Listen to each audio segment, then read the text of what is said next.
ఓం శ్రీ మహాగణాధిపతయే నమః. ఉమామహేశ్వరాభ్యాం నమః. కార్తీక పురాణము 26వ అధ్యాయము. దూర్వాసుడు అంబరీషుని శరణువేడుట.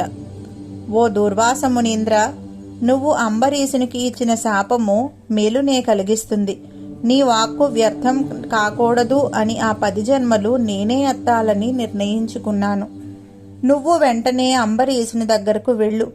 తన కారణంగానే నీకు ప్రాణాంతకమైన కష్టం వచ్చిందని, జరిగిన నా తొందరపాటు వల్లనే ఇదంతా జరిగిందని విచారిస్తున్నానని మొరపెట్టుకో. అప్పుడు అంబరీషుడి వలననే నీకు మేలు కలుగుతుంది అన్నాడు శ్రీహరి. ఘటనా సమర్థుడైన శ్రీహరి ఆదేశం ప్రకారము సుదర్శనము వెంట తరుముకుంటూ వస్తున్నప్పుడు దూర్వాసుడు శ్రీహరి ఆజ్ఞ ప్రకారంగా అంబరీషుని దగ్గరకు వెళ్ళాడు. అది చూచి అంబరీషుడు తన వలననే మహర్షికి ప్రాణభయము కలుగుతోందని విచారించాడు.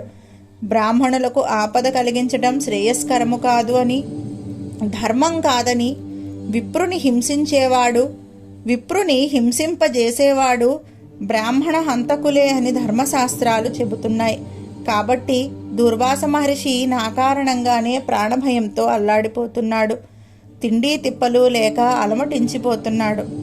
కర్తవ్యము తెలియక కలవరపోతున్న పరమ నిష్ఠాగనిష్ఠుడు, యోగ సంపన్నుడు, నైష్ఠికుడు అయిన ఆ బ్రాహ్మణ శ్రేష్ఠునికి నా మూలంగానే కష్టం కలిగిందని బాధపడుతూ అంబరీషుడు హరిని ధ్యానిస్తూ కలవరపడుతున్నాడట. ఆ సమయంలోనే దూర్వాస మహర్షి అంబరీషుని దగ్గరకు వెళ్ళి, శరణు శరణు అంబరీష, శరణు. నువ్వు మాత్రమే నన్ను ఈ సుదర్శన చక్రము బారి నుంచి రక్షించగల సమర్థుడివి అంటూ ప్రార్థించాడు. గోబ్రాహ్మణేభ్య శుభమస్తు నిత్యం అన్న సూక్తిని మనము ఈ సందర్భంగా గుర్తు చేసుకోవాలి. అంబరీషుడు తనకు అపకారము చేసిన వాడికైనా సరే అపకారం తలపెట్టకూడదు అన్న చిన్న సూక్తితో ఎంతో గొప్ప నిర్ణయాన్ని తీసుకొని ఎంతో మంచిగా ఆలోచించాడని మనం ఈ సందర్భంగా తెలుసుకోవాలి. గోవులు, బ్రాహ్మణులు నిరంతరము అందరి చేత రక్షింపబడాలి అన్న విషయం సూచిస్తుంది ఈ యొక్క 26వ అధ్యాయము. అందుకని ఉపకారికి ఉపకారం చేయటం పెద్ద గొప్ప విషయం ఏమీ కాదు.